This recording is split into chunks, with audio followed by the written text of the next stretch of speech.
Hello friends, welcome to all of you on my YouTube channel Sarkari Bharat.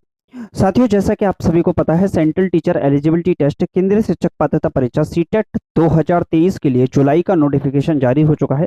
जिन भी candidate ने अभी तक फॉर्म अपना फिलअप नहीं किया है, वो आप अगर फॉर्म फिलअप करना चाहते हैं तो जल्द से जल्द अपना फॉर्म फिलअप कर दीजिएगा, ताकि आपके जो एग्जाम सेंटर हैं वो आपके पास हैं। बाकी आप लोग देख लीजिएगा। तो इस वीडियो के अंदर हम बात करें, ये हमारी लगभग छठवीं या सातवीं क्लास होगी, जिसमें हम आपको गद्यांश पढ़ा रहे हैं। हिंदी के अंदर अगर बात करें तो यहाँ जूनियर लेवल के अंतर्गत आपका 30 नंबर का हिंदी पूछा जाता है, जिसमें से 10 नंबर की आपकी हिंदी गद्यांश से प्रश्न बनते हैं। अब पेपर में हिंदी का गद्यांश कैसा आता है, किस प्रकार के हिंदी के गद्यांश से प्रश्न पूछे जाते हैं, तो मैं आपके पेपर का गद्यांश ही आपके लिए लेकर आया हूँ, जो आपके गद्यांश पेपर में पूछा गया है। क्लियर है मेरे भाई? तो यहाँ पर अगर बात करें तो गद्यांश के प्रश्नों को देखेंगे, एग्जामिनेशन किस प्रकार के प्रश्नों को पूछ सकता है, और सबसे बड़ी बात है गद्यांश को हल करने का सबसे बेहतर और बेस्ट तरीका क्या है, वो हम बताएंगे। 10 प्रश्न आते हैं, तो 10 के 10 प्रश्नों को आप कम से कम, देखिए 10 प्रश्नों के लिए कम से कम आप 5 मिनट का समय लीजिए, और 5 मिनट में आप इनको सॉल्व कीजिए। अगर आप ज्यादा टाइम ले रहे हैं तो आपका जो मैथ्स का टाइम है वहां पर आपको दिक्कत हो सकती है, लेकिन टाइम वैसे भी बहुत होता है एग्जामिनेशन में। लेकिन अगर यहाँ आप 4-5 मिनट चाहते हैं तो ये आपके इंग्लिश का जो आपका पैसेज आता है उसमें आपको बहुत ज़्यादा हेल्पफुल होगा। तो मेरे भाई, यहाँ पर अगर बात करें तो अगर आप सीटेट की तैयारी कर रहे हैं तो यहाँ पर जो आपकी सीडीपी की क्लास है, चाइल्ड डेवलपमेंट पेडागोगी की क्लास है, child development pedagogy, maths pedagogy की क्लास है, हिंदी की क्लास है, और भी जो मैथ्स की क्लास है न्यूमेरिकल बेस्ड, तो वो सारे के सारे टॉपिक क्लास है, थ्योरी क्लास है, सब कुछ यहाँ पर करवाया जा रहा है। बाकी आप लोग चैनल को सब्सक्राइब करके और चैनल की प्लेलिस्ट में जाके आप देख लीजिएगा, सब कुछ आपको मिल जाएगा। चलिए, तो देखते हैं आज का गद्यांश कैसा है और कैसे इस गद्यांश से हम प्रश्न सॉल्व कर सकते हैं। दिए गए गद्यांश को पढ़कर पूछे गए प्रश्नों के लिए सबसे उपयुक्त विकल्प का चयन कीजिए। अब गद्यांश क्या है, मैं एक और उदाहरण देता हूं। मैं हिंदी फिल्मों में काम करता हूं और सभी जानते हैं कि इन फिल्मों के गीत और संवाद ज्यादातर उर्दू में लिखे जाते हैं। किसकी बात कर रहा है? गीत और संवाद की। किस में लिखे जाते हैं? लिखे जाते हैं। तो आपसे प्रश्न पूछ सकता है, ज्यादातर गीत किस में लिखे जाते हैं, संवाद किस में लिखे जाते हैं? तो उर्दू में लिखे जाते हैं। उर्दू में लिखी फिल्म को हिंदी फिल्म कहते हैं। आप अगर उर्दू की जो फिल्म है लिखी जाती है उसको हम क्या कहते हैं?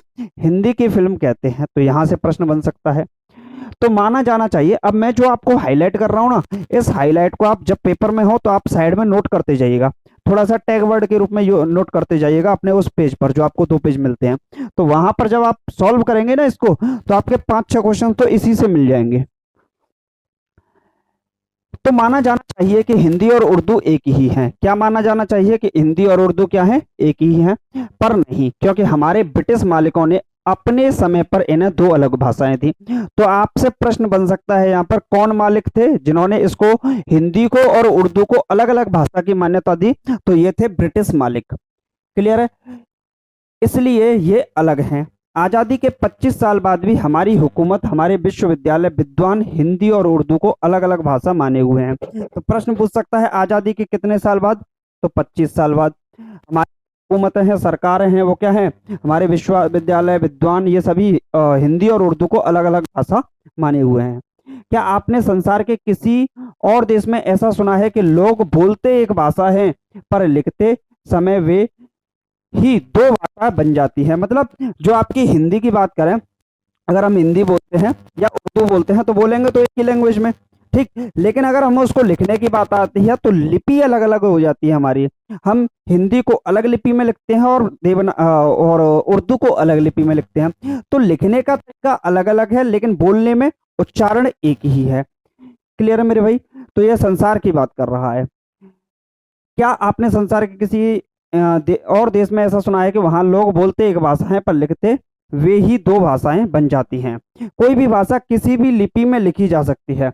यहां से प्रश्न बन सकता है, किसी भी लिपि में लिखी जा सकती है। मेरी मातृभाषा पंजाबी के लिए 2 लिपि कबूल की गई हैं। तो पंजाबी भाषा के लिए कितनी लिपि कबूल की गई हैं? 2 लिपि कबूल की गई हैं। और ये वाला जो वर्ड है मुझे बहुत अच्छा लगा, कबूल। क्लियर? क्योंकि ये उर्दू का ही वर्ड है। तो अब यहां से प्रश्न बन सकता है, हिंदुस्तान में गुरुमुखी और पाकिस्तान में फारसी। तो हिंदुस्तान में कौन सी? गुरुमुखी, और पाकिस्तान में फारसी। आप ये किस में बात कर रहे हैं? पंजाबी के लिए। तो पंजाब की दो लिपियां कबूल की गई हैं, हिंदुस्तान में गुरुमुखी लिपि और पाकिस्तान में फारसी। दो लिपियों में लिखी जाने पर भी वह भाषा तो एक ही रहती है, पंजाबी। तो फिर दो लिपियों में लिखे जाने के कारण हिंदी और उर्दू अलग अलग भाषाएं कैसे हो गई?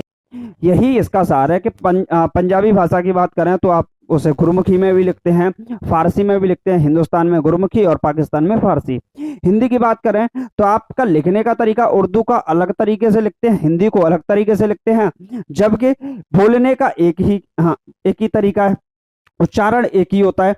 तो कोई भी भाषा है उसको किसी भी लिपि में लिखा जा सकता है, कोई भी लैंग्वेज है उसको किसी भी लिपि में आप लिख सकते हैं, लेकिन हिंदी की यहाँ पर स्पेशल बात की गई है। और ये ऐसा किसने किया? ब्रिटिश मालिकों ने किया। तो यहाँ से आपके प्रश्न बनने की संभावना है। अब देखिए, जो मैंने हाईलाइट किया है वहीं से प्रश्न आपके देखने को शायद मिल सकते हैं। अब ये तो पता चलेगा किससे मिलेंगे किससे नहीं मिलेंगे। हिंदी और उर्दू को अलग अलग भाषाओं में बांटने का कार्य किया। तो हिंदी और उर्दू भाषा को अलग अलग भाषाओं में किसने बांटने का कार्य किया? फिल्मों ने नहीं किया, कलाकारों ने नहीं किया, गीतों ने नहीं किया, ब्रिटिशों ने किया। और इसके लिए वर्ड भी लिखा था ब्रिटिश मालिकों ने। किसने? ब्रिटिश मालिकों ने। तो ये भी आपसे प्रश्न यहाँ पर बन सकता है। क्लियर है मेरे भाई? तो ऑप्शन नंबर थर्ड आपका सही हो जाएगा, बिल्कुल सही जवाब होगा। क्लियर? तो ब्रिटिश मालिकों ने ऐसा किया था जो हिंदी और उर्दू को अलग अलग भाषा के रूप में लिखा था। तो यहाँ पर आप उत्तर की जांच भी कर सकते हो, क्योंकि हमारे ब्रिटिश मालिकों ने अपने समय पर इन्हें अलग अलग भाषाओं कहा था। क्लियर है? चलिए नेक्स्ट क्वेश्चन देखते हैं मेरे भाई। नेक्स्ट क्वेश्चन है और क्वेश्चन स्क्रीन पर है, लगाइए। गद्यांश के अनुसार हिंदी और उर्दू में केवल का अंतर है? ध्वनि का, वाक्य का, शब्द का या लिपि का? देखिए, हिंदी और उर्दू की बात करें तो जब हम लैंग्वेज को बोलते हैं, लैंग्वेज को बोलेंगे, जैसे मैंने बोला कबूल, ऐसे अभी एक वर्ड आया था कबूल, मैंने कबूल वर्ड ही बोला। तो अगर मैं हिंदी में बोलूं या उर्दू में बोलूं, दोनों में मुझे बोलने का क्या बोलना है? कबूल, कबूल। ये हिंदी और उर्दू दोनों ही है बोलने में, ठीक। उच्चारण सेम होगा, यानी कि ध्वनि तो सेम होगी, तो ये तो अंतर नहीं होगा। वाक्य क्या अंतर होगा कबूल में? शब्द का कोई अंतर नहीं। क्लियर? लेकिन लिपि का अंतर होता है। लिपि का मतलब समझते हो आप? लिखने का तरीका। क्या है? लिखने का तरीका। तो जो लिखने का तरीका है वो अलग हो जाएगा। तो हिंदी और उर्दू का लिखने का तरीका अलग अलग होता है और बोलने का ऐसे होता है। तो कबूल वगैरह को जैसे अगर आप कुछ ऐसे बना देते हैं, वो लोग ऐसे करके कुछ ऐसे कर देते हैं, मैं किसी को वो नहीं कर रहा, लेकिन मेरे को तो नहीं आती उर्दू, तो ये इस तरीके से होता है। तो इसमें जो सही होगा वो आपका लिपि हो जाएगा। लिखने का तरीका उसमें अंतर होता है। क्लियर है मेरे भाई? चलिए नेक्स्ट क्वेश्चन देख लेते हैं। पंजाबी भाषा की किन दो लिपियों की बात गद्यांश में की गई है? यहां पर अगर बात करें पंजाबी भाषा की, तो पंजाबी भाषा जब आई थी तो हिंदुस्तान के अंतर्गत, यानी कि इंडिया में, चलिए हिंदी में लिखते हैं भाई, भारत की बात करते हैं और पाक की बात करते हैं, पाकिस्तान की। क्लियर है मेरे भाई? तो अगर भारत में बात करें तो इसको लिखा जाता है गुरुमुखी, गुरुमुखी लिपि में।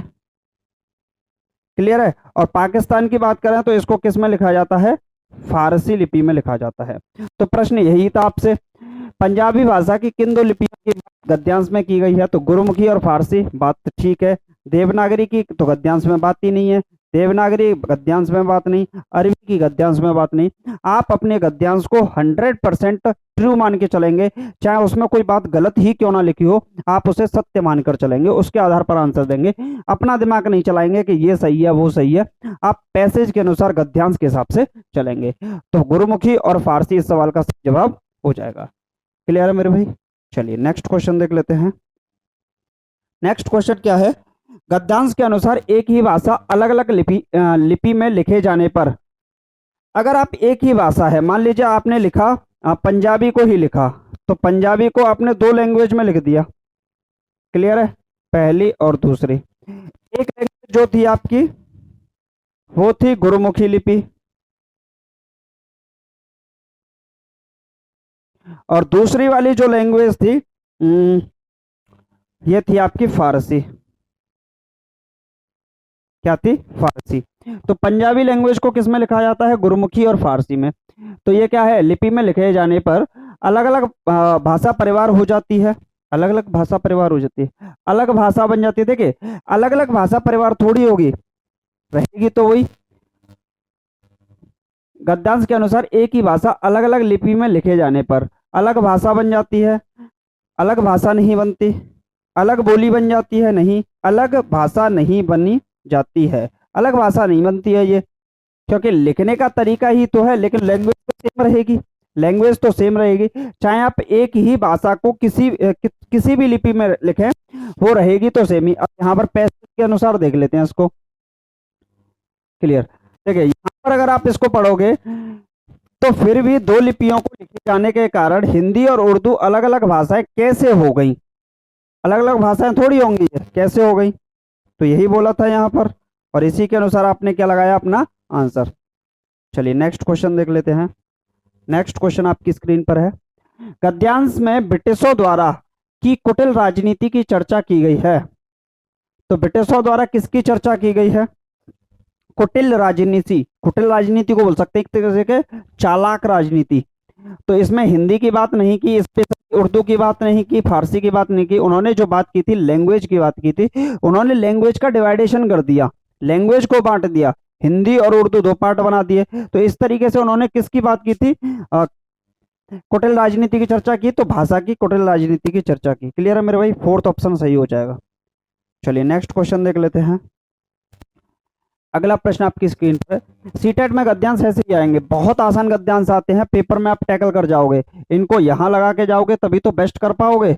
बाकी आप लोग समझदार हैं और अच्छे से कर लेंगे, इनको प्रैक्टिस करके जाइएगा भाई।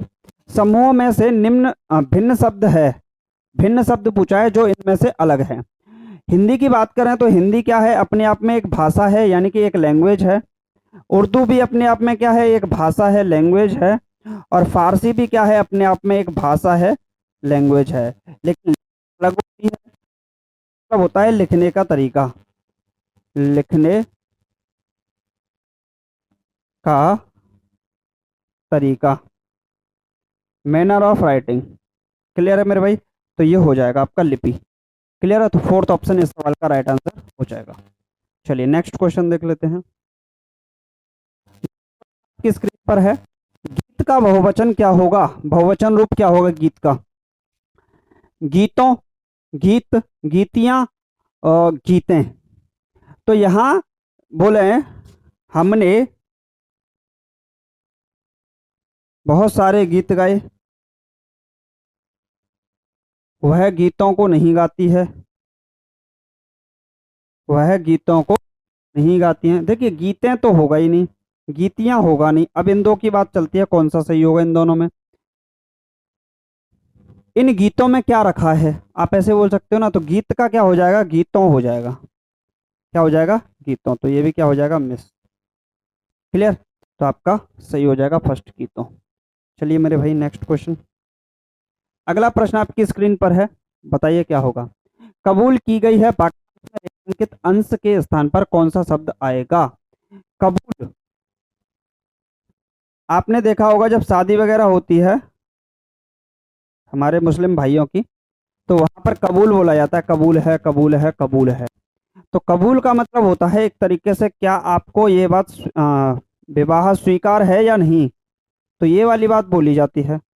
क्लियर है? तो स्वीकार आती है, विकल्पित नहीं, निर्मित नहीं, उजागर नहीं, स्वीकार होगा बिल्कुल सही जवाब। क्लियर है? बहुत आसान था, बहुत ही ज्यादा सरल था। चलिए नेक्स्ट क्वेश्चन। अब ये प्रश्न आपके गद्यांश में ऐसे प्रश्न पूछे जाते हैं मेरे भाई।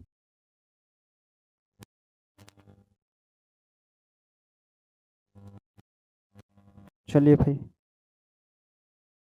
ये गद्यांश आपका रिपीटेड है यहाँ से।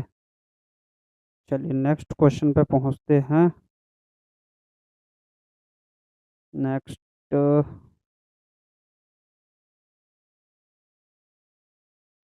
चलिए, तो यही थे आज के सवाल, और ये थी आपकी गद्यांश वाली क्लास। और इसमें ये जो पेपर है आपका सीटेट का पूछा गया पेपर है, बाकी आप लोग देख लीजिएगा, सब कुछ यहाँ पर लिखा हुआ है।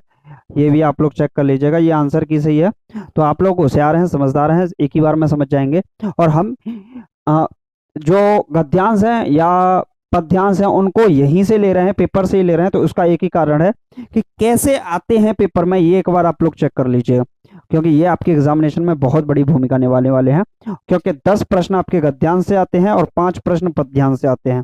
और हिंदी ऐसी सब्जेक्ट है जहां 30 नंबर में से 15 पेडागॉजी के क्वेश्चन देखने को मिलेंगे। तो इस 30 में से कम आप 28, 29 या 30 का स्कोर बहुत आसान तरीके से कर सकते हैं। ठीक है, तो ये एक सब्जेक्ट, स्कोरिंग सब्जेक्ट कहा जा सकता है, स्कोर कर सकते हो, यहाँ पर आप अपने मार्क्स को बढ़ा सकते हो। बाकी मिलते हैं नेक्स्ट वीडियो में, और अभी एक और क्लास होने वाली है, उसमें मिलते हैं। Take care, bye bye. Channel को सब्सक्राइब वगैरह कर लीजिएगा ताकि आपको नोटिफिकेशन वगैरह मिलते रहें। Thank you for watching this video.